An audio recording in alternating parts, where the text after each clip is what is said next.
parceria da USP com a ArcelorMittal, que está focada na busca de soluções para o futuro da construção, como as que nós estamos discutindo aqui hoje. São todos bem-vindos. Eu queria agradecer particularmente a presença da professora Carmen Andrade, que é a primeira nossa titular da Cátedra Construindo Amanhã por este ano, né? Nós vamos ter uma série de atividades lideradas por ela, né? Meu colega Gibson Rocha Meira, parceiro de pesquisa, que tem sempre colaborado e sempre traz ideias novas para a área de corrosão.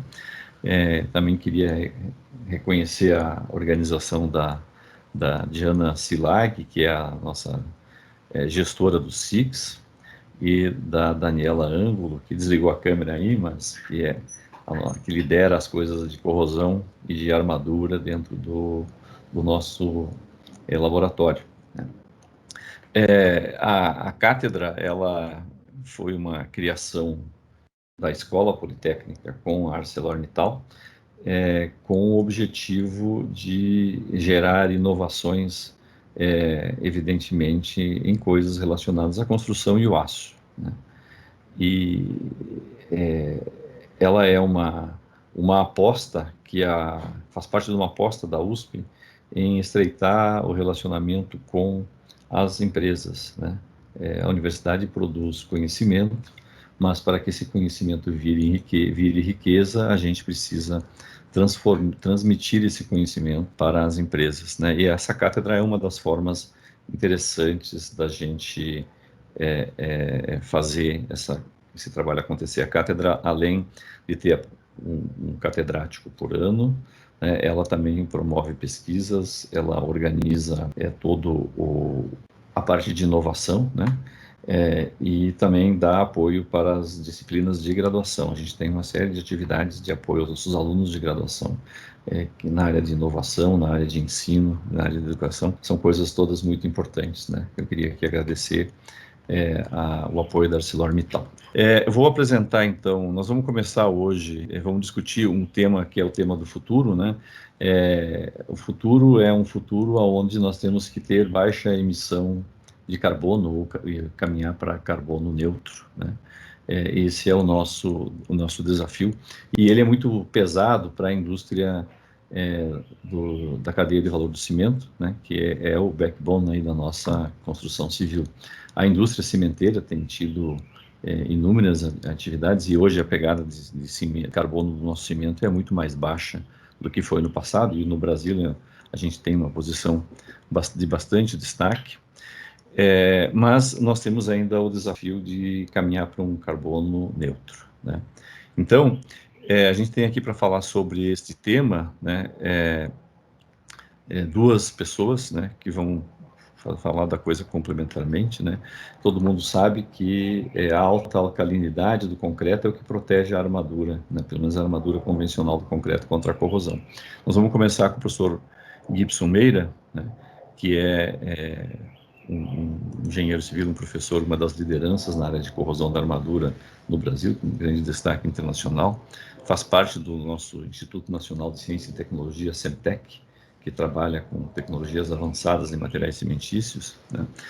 Falando sobre a questão da corrosão, né, das armaduras, e como isto é uma coisa que precisa ser melhor entendida, né, e melhor tratada.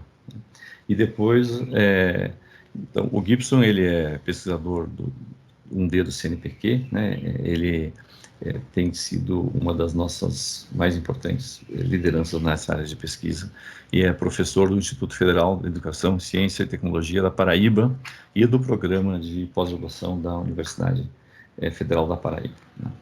E depois nós temos aqui a nossa professora Carmen Andrade. Quer dizer, acho que para a maioria das pessoas é até meio ocioso apresentar, mas sempre é bom lembrar, né? Ela trabalhou por muito tempo no Eduardo Torroja, né? Onde, nos últimos anos, ela tem sido a principal referência global em corrosão de armadura, né?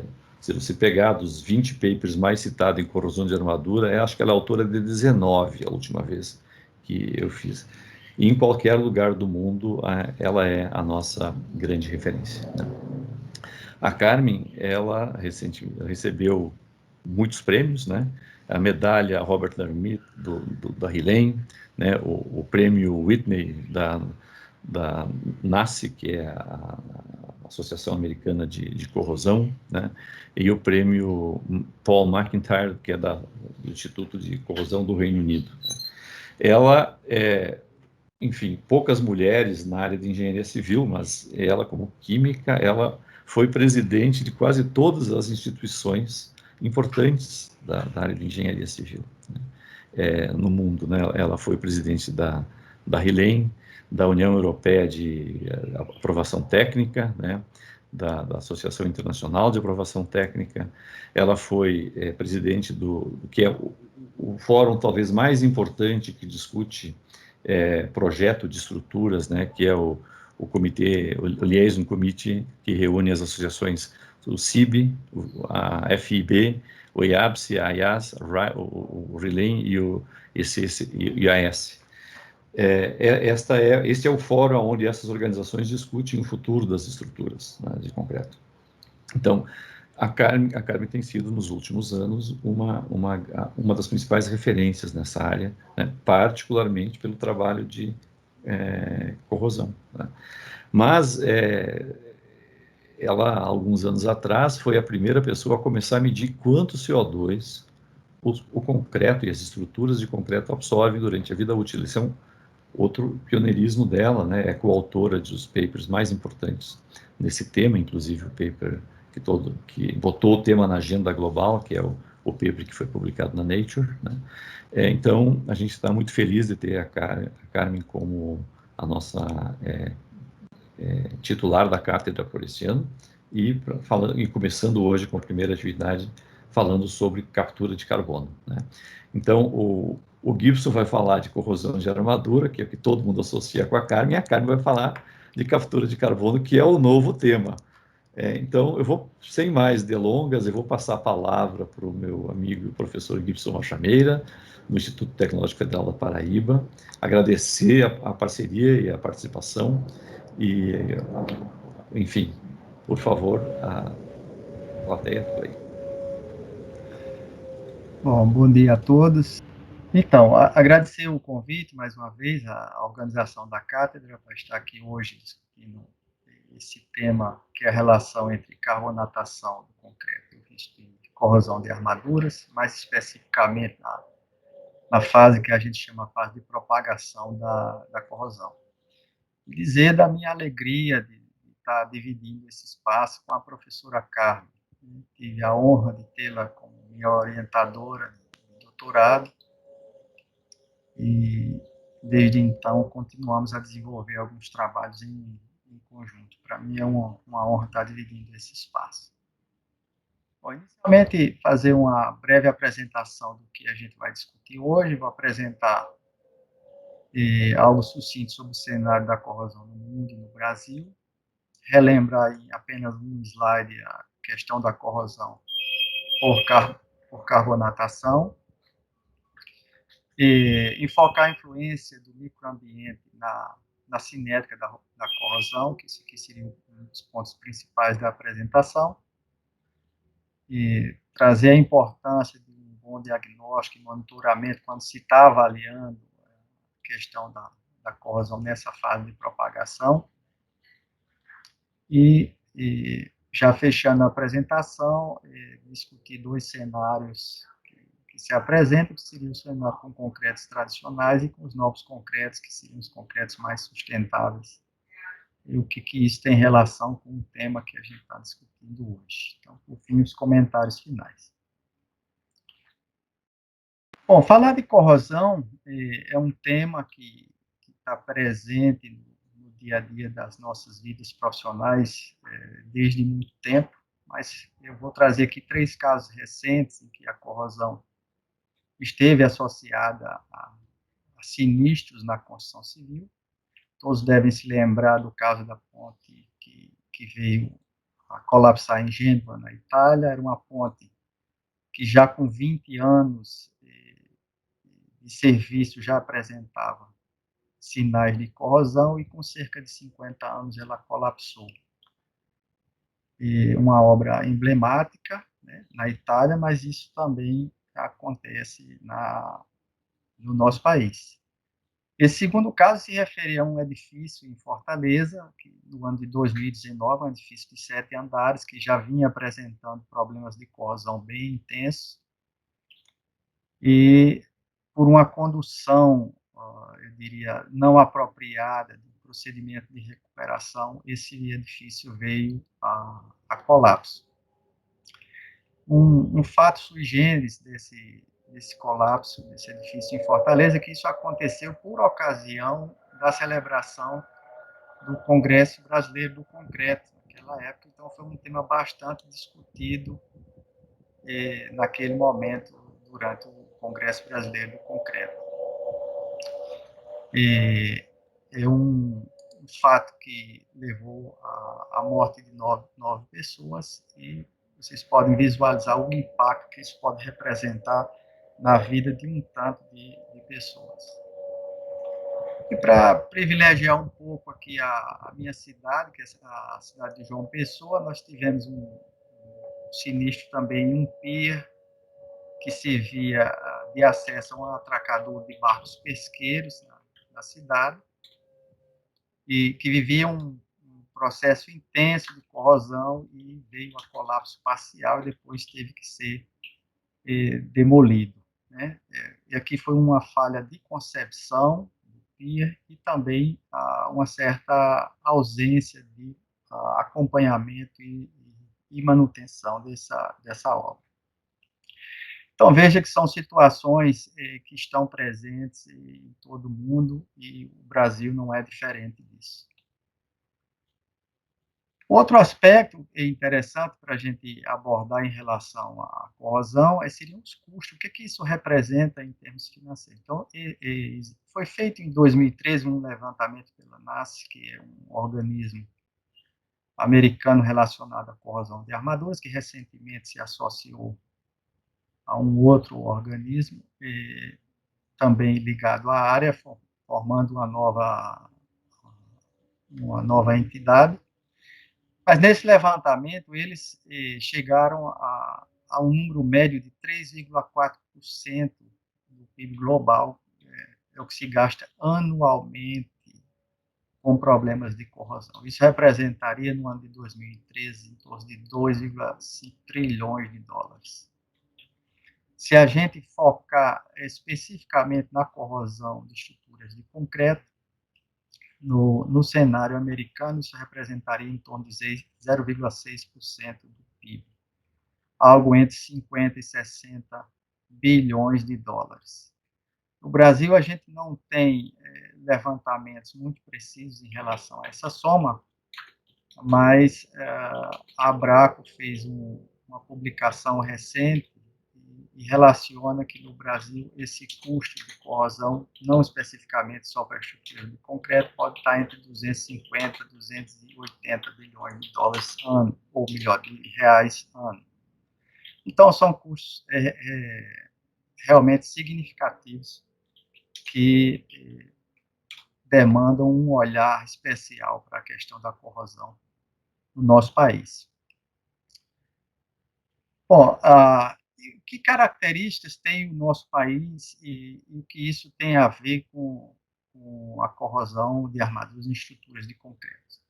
Nós temos um país com uma extensa costa e por estar, ou por ter essa extensa costa e boa parte das capitais, os grandes centros estarem nessa costa, então as construções já sofrem um efeito dos sais marinhos que desencadeiam a corrosão devido à ação dos cloretos. No entanto, a gente também tem centros importantes como São Paulo, Belo Horizonte, Curitiba, que não estão na costa, que representam grandes adensamentos populacionais e que sofrem o efeito da carbonatação. E a carbonatação não está restrita só a esses centros ou essas cidades que estão fora do âmbito da costa, porque qualquer cidade onde eu tenho a presença do CO2, e todas elas vão ter, eu posso ter o problema da carbonatação de forma mais presente. Então, eu diria que a questão da corrosão por carbonatação no Brasil, ela atinge todos os ambientes urbanos.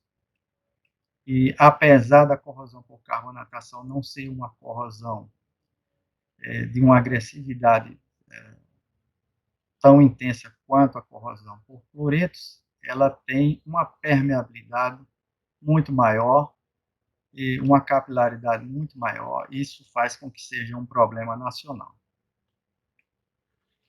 Bom, nesse slide, só para a gente relembrar muito rapidamente o que é o processo de corrosão por carbonatação, o CO2 entra na estrutura porosa do concreto, reagindo com componentes da pasta hidratada. Isso faz com que a armadura, ao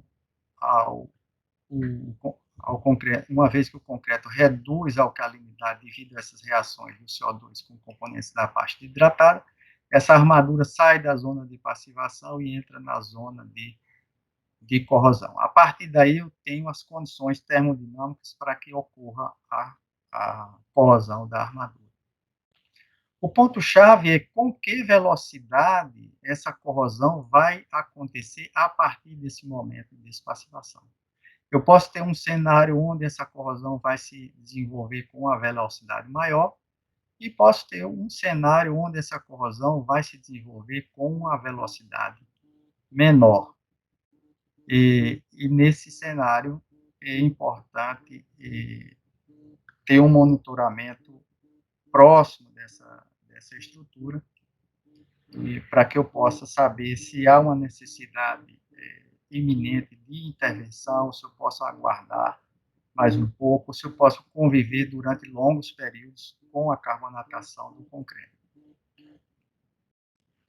Nesse cenário, a gente tem aqui nesse slide dois cenários, duas situações de simulação, uma com armadura de 10 milímetros e outra com armadura de 20 milímetros, onde a gente toma como referência 3 níveis de corrente de corrosão de grandezas diferentes. Uma corrente com 0,1 microampere por centímetro quadrado, outra corrente com 1 microampere por centímetro quadrado e outra com 10 microamperes por centímetro quadrado.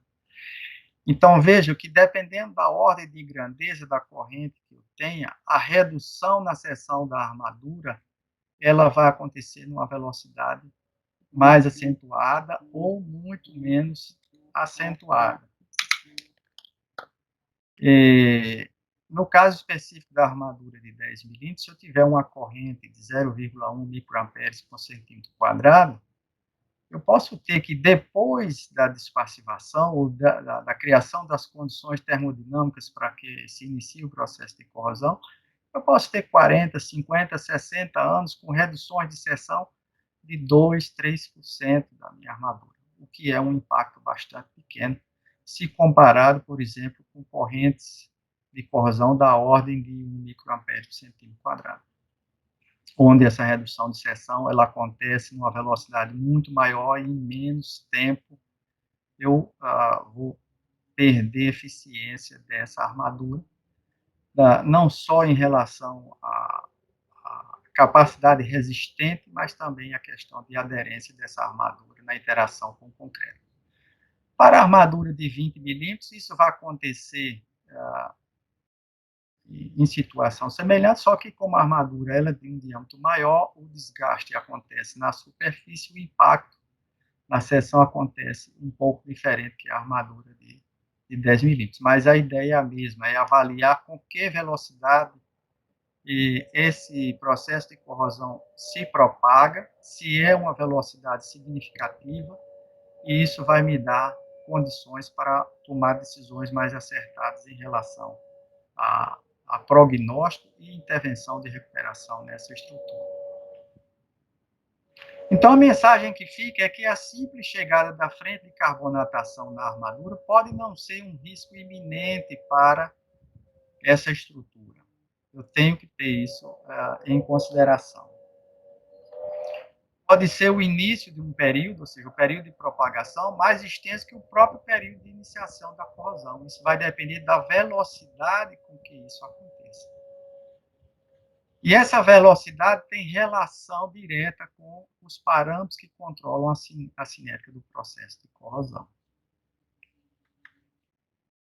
E esses fatores que controlam a cinética, boa parte deles estão relacionados aos fatores ambientais. Eu diria que os mais importantes são os fatores ambientais, com especial destaque a umidade ambiental e nesse bojo, a interação do material com a umidade ambiental. Tem um papel fundamental.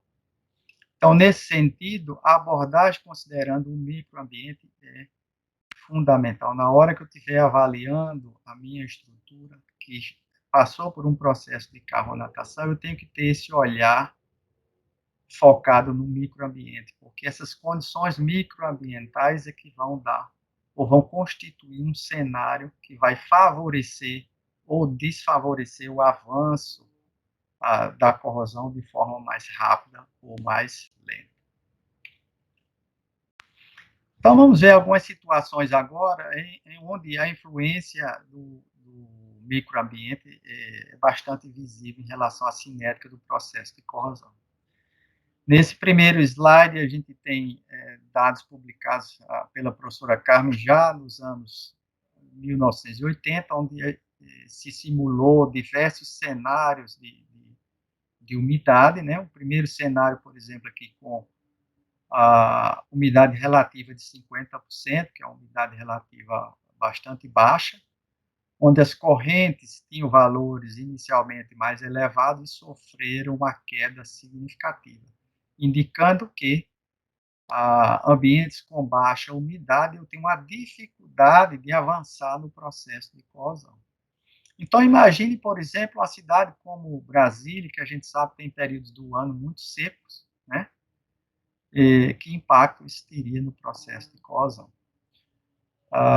Fazendo alteração do ambiente para uma umidade de 100%, as correntes voltam a subir para patamares bem mais elevados, subindo mais ainda num ambiente parcialmente imerso, onde eu teria uma umidade plena, mas como é parcialmente imerso, eu teria acesso do oxigênio, facilitando as reações catódicas no processo de corrosão. De volta com a umidade mais baixa, a corrente volta a diminuir. Quando eu falo que a corrente diminui, significa que o processo de corrosão avança a uma velocidade muito mais baixa. E aqui o impacto em relação ao potencial de corrosão, né, que é um comportamento inverso da corrente. Quando a umidade ambiental é de 50%, os potenciais se tornam menos eletronegativos, a umidade aumenta, os potenciais se voltam mais eletronegativos e assim por diante. Então, vejam que a questão microambiental é fundamental na visualização do comportamento da cinética da corrosão na armadura. Aqui uma outra imagem cedida por uma amiga que está presente aí na live, a professora Mariângela, que mostra um cenário de umidades entre 20% e 80% nesse ambiente ao longo de anos, né? Então, aqui eu tenho a variação cíclica da umidade, e nessa curva de baixo eu tenho a variação da corrente. Então, vejam que à medida que a umidade baixa, em seguida a corrente baixa, à medida que a umidade sobe, em seguida a corrente sobe. Então, associado aos valores mais elevados de umidade relativa, eu vou ter valores de corrente bem mais elevados. Então, posso estar multiplicando ou diminuindo os valores de corrente diversas vezes. Então, isso é fundamental ter essa análise. Nesse outro slide, a ideia é passar uma imagem do cenário que a gente tem da relação entre umidade relativa e a corrente de corrosão. São dados buscados na literatura que mostram que a partir de uma umidade relativa ambiental de 55%, eu começo a ter uma mudança do patamar ou do nível de corrente de corrosão de valores inferiores a 0,1 microampere por centímetro quadrado para valores acima desse referencial. Por que esse referencial de 0,1 microampere por centímetro quadrado? Porque esse referencial é o que normalmente se adota como abaixo do qual o processo de corrosão seria desprezível e acima do qual ele começaria a subir a valores mais significativos. Né? E há valores aqui bem próximos da saturação, que essa corrente começa a baixar por um efeito de controle catódico do processo de corrosão. Então, vejo que aqui eu tenho uma faixa entre 55% e 85% de umidade relativa, onde eu vou ter uma certa variabilidade de resultados, e essa variabilidade também tem relação direta com as características dos materiais em que as armaduras estão inseridas, dos tipos de concreto, evidentemente. Nesse slide, a ideia é mais passar a mensagem de que os concretos eles reagem de forma diferente na sua interação com a umidade ambiental, e a busca por esse equilíbrio interno, ela acontece de forma mais acentuada ou menos acentuada em função da porosidade do material. Então, veja que, por exemplo, concretos com relação 0,5, eu tenho curvas com amplitude de variação muito maiores, porque há uma troca de umidade entre ambiente e material de forma mais intensa. E concretos com relação 0,4, eu tenho curvas de variação menos intensa. Isso aqui eu estou falando do grau de saturação, que seria o percentual de água que eu vou ter na rede porosa do material em relação à sua condição de saturação. Então, a resposta do material em relação à umidade ambiental é função da sua estrutura porosa, guardar esse aspecto, porque é um aspecto que, no meu ponto de vista, ele foi menos estudado de forma quantitativa e de forma sistematizada. Então, de um lado, eu tenho as características do ambiente influenciando o meu concreto, que seria a temperatura, a umidade ambiental, a disponibilidade de oxigênio. No nosso caso, hoje, estamos mais focando na umidade ambiental. E, do outro lado, eu tenho a resposta do material com a sua estrutura porosa, buscando, nesse equilíbrio, estabilizar o seu grau de saturação, com impacto, né, em algumas medidas que a gente pode fazer para monitoramento desse material. Por exemplo, a resistividade elétrica, que está muito conectada com a presença de umidade no material.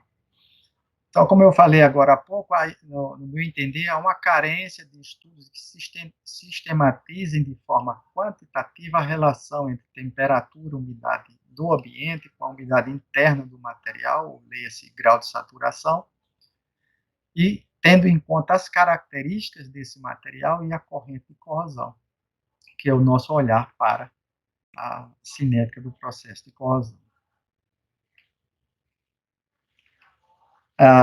Vou passar agora 2 slides que mostram bem esse cenário de influência do microambiente na cinética do processo de corrosão, situações reais vivenciadas em estruturas que nós tivemos a oportunidade de acompanhar.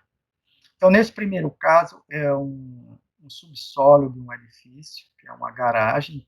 Essa garagem tem em torno de 2.000 metros de área construída. É um edifício antigo, tem aproximadamente 40 anos de construído. Esse subsolo tem mais de 40 lajes executadas, mas apenas 1/3 das lajes apresentavam problemas de corrosão intensa, como esse cenário que vocês estão vendo aqui. E por que apenas 1/3? Né? Coincidia justamente aquelas áreas, ou aquelas lajes desse edifício, onde você tinha problemas de infiltração da parte superior para essa garagem em subsolo. E havia outras lajes, a maioria delas, né, onde, apesar desse concreto estar todo carbonatado, a armadura que vocês podem visualizar aqui, ela tinha um grau de preservação impressionante. Né? Pouquíssimos pontos de corrosão, nenhuma fissuração ao longo dessa armadura, apesar de ser um concreto de um padrão antigo e de ter cobrimentos extremamente baixos, cobrimentos da ordem de 1 centímetro para essas lajes. Então, mostrando que no mesmo ambiente eu posso ter cenários diferentes em função do microambiente que se impõe a cada uma dessas lajes que compunham esse subsolo. Esse outro caso já se refere a uma obra mais recente, um edifício com cerca de 25 anos, e essa área inspecionada se refere a uma área de um auditório que tem em torno de 400, 500 metros quadrados, e que tinha algumas partes da estrutura que já apresentavam corrosão de armaduras. E nesse caso específico, a gente fez um monitoramento da corrente, e tinha áreas, apesar de ser no mesmo macroambiente, tinha áreas onde a corrente era muito baixa, nesse caso específico, a corrente de 0,2 microamperes por centímetro quadrado, e tinha outras áreas onde a corrente em torno de 1,9, ou seja, uma corrente praticamente 10 vezes superior. E o que explicaria isso aí? Né? É que nessa laje, ou nesse ambiente, nesse caso aqui é uma viga, tinham áreas que também tinham problemas de infiltração decorrentes de falhas da impermeabilização na parte superior. Então, isso vai demandar uma análise no sentido de que haviam armaduras ou regiões dessa estrutura onde a cinética do processo de corrosão estava muito próximo, muito mais próximo dessa condição de corrente de 0,1 ou próximo de 0,1, e outros ambientes onde a corrente estaria acima de 1 microampere por centímetro quadrado, significando dizer que essas armaduras estavam se dissolvendo numa velocidade muito mais rápida. Então, nesse cenário, um bom diagnóstico é fundamental para a tomada de decisões. Não dá mais para a gente fazer só medidas de profundidade de carbonatação e tomar decisões em função dessas medidas de profundidade de carbonatação. Elas têm sua utilidade, evidentemente, e deve ser feito esse ensaio para se ter um retrato mais preciso nessa avaliação. Ensaios auxiliares complementares também são fundamentais, ensaios de resistividade, medidas de potencial, gerando mapas de potencial, que é um ensaio bastante utilizado no diagnóstico de estruturas que sofrem problemas de corrosão, né, indicando as áreas onde os potenciais revelam maior probabilidade de corrosão, mas fundamentalmente é importante se agregar a esse cenário as medidas de corrente de corrosão, que são exatamente essas medidas que vão me dizer com que velocidade a corrosão avança naquelas armaduras.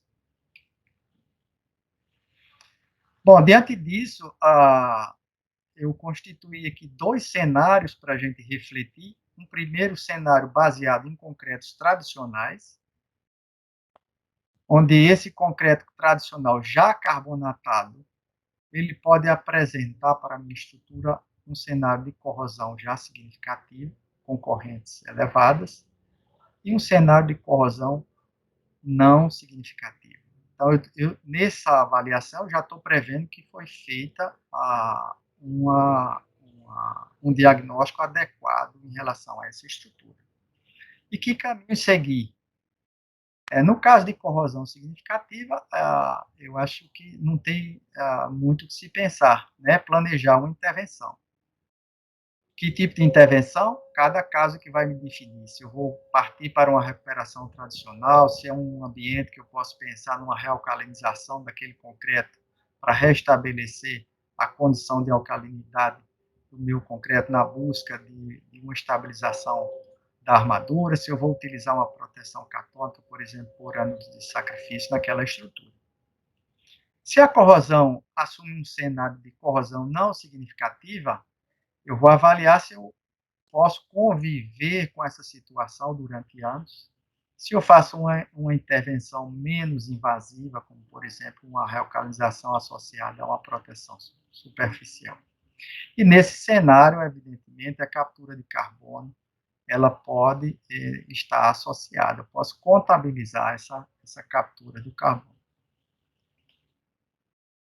No outro cenário, que eu chamo de concretos novos, seriam os concretos com menor a consumo de cimento, com a incorporação de quantidades maiores de adições minerais, quer sejam elas ativas ou não ativas. Isso vai ensejar uma menor reserva alcalina da minha matriz, uma menor capacidade protetiva para a minha armadura. Então, eu coloco aqui dois caminhos. Melhorar a porosidade da matriz, que eu estou trabalhando para que eu possa compensar, vamos dizer assim, esse prejuízo em relação à sua capacidade protetiva para a minha armadura. E quando essa melhora da microestrutura da minha matriz não for suficiente para isso, eu posso partir para o emprego de armaduras com um desempenho melhor em relação à corrosão de armaduras. Então, nesse cenário de melhorar a porosidade da matriz, as adições ativas já são parte dessa realidade, né? Hoje, a USP estuda concretos com elevados teores de filler, trabalhando em empacotamento dessas misturas para se ter um menor volume de pasto e uma menor porosidade. E, mais uma vez, digo, se esse trabalho é suficiente para estender o período de iniciação da corrosão, o suficiente para atingir a minha vida útil de projeto, isso aí seria suficiente. Se não, eu tenho que associar isso a armaduras com melhor desempenho. Nesse cenário, a gente tem as armaduras galvanizadas, as armaduras com pintura epóxi, que tem aspectos que dificultam um pouco a sua aplicação, porque são no seu manuseio em obra, tem que se ter bastante cuidado para não danificar esses tratamentos superficiais, tanto galvanizado como epóxi. Posso trabalhar no outro extremo com as armaduras inox, que tem um custo elevado, ou trabalhar com armaduras com ligas especiais, que isso é também um outro campo de trabalho investigativo que tem sido desenvolvido com a USP e a parceria com a ArcelorMittal. Nos locais onde a convivência com a carbonatação é possível, também a captura de carbono deve ser considerada. Bom, como fechamento dessa nossa apresentação, algumas mensagens eu gostaria de colocar. Primeiro, que a chegada da frente de carbonatação à armadura não significa o fim da vida útil da estrutura.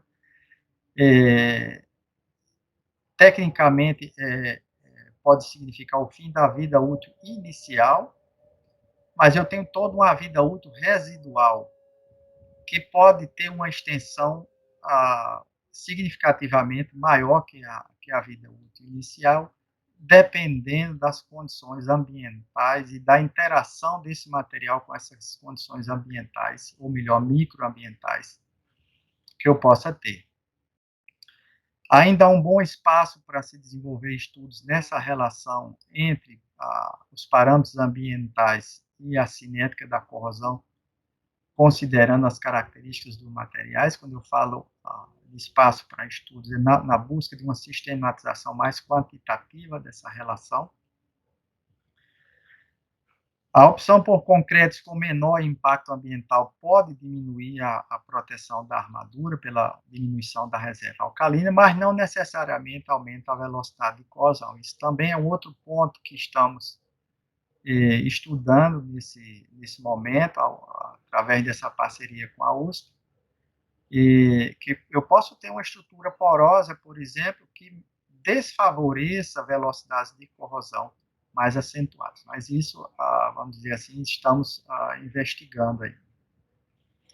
Nas situações em que a convivência com a carbonatação do concreto é possível, então a captura do carbono pode ser e deve ser considerada. Bom, era isso que eu tinha para apresentar inicialmente para vocês, e obrigado pela atenção de todos, e me coloco à disposição para responder algum questionamento que porventura tem depois da apresentação da professora Carla. Obrigado, Gibson. Excelente apresentação, né? Nós estamos, de fato, por um lado, nós precisamos proteger as estruturas, né? Por outro lado, nós precisamos baixar a nossa pegada de CO2 e Estamos discutindo aí gastar talvez 100, 120 dólares por tonelada de CO2 capturado, construindo mega estruturas, né, para capturar o CO2 na chaminé da fábrica e entregar, quando que nós também temos nossas estruturas que podem capturar carbono, né? E a corrosão sempre é o risco e não precisamos balançar as coisas. Então, eu vou convidar agora a professora, obrigado mais uma vez, Gibson, convido a professora Carmen Andrade. Obrigado, Carmen, por ter aceitado o nosso convite para ser a titular da cátedra. Obrigado pela parceria dentro da pesquisa, né? A Carmen tem sido uma parceira da Escola Politécnica desde os tempos do professor Paulo Helene, né? Sempre ajudando na formação da comunidade brasileira nessa área de corrosão e agora captura de CO2. A palavra é sua, Carmen.